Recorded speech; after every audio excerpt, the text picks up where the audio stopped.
আসসালামু আলাইকুম। আমরা আয়েশা মসজিদে এসেছি উমরার ইহরাম করার জন্যে। তো আয়েশা মসজিদের ভেতরে এখন আমরা নামাজ পড়লাম। দোহরের নামাজের সময় হয়ে গিয়েছিল, আমরা দোহরের নামাজটা পড়ে নিয়েছি। আয়েশা মসজিদের এটা হচ্ছে এন্ট্রান্স, আয়েশা মসজিদের ভেতরেরটা।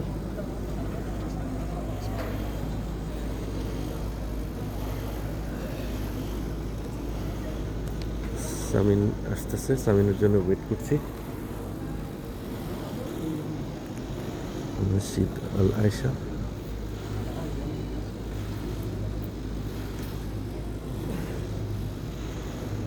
এটা হচ্ছে একটা মিকাত মসজিদ। প্রথম উমরা শেষ করার পরে দ্বিতীয় উমরা করতে চাইলে মিকাত মসজিদে আবার ইহরাম করে আসতে হয়। হ্যাঁ,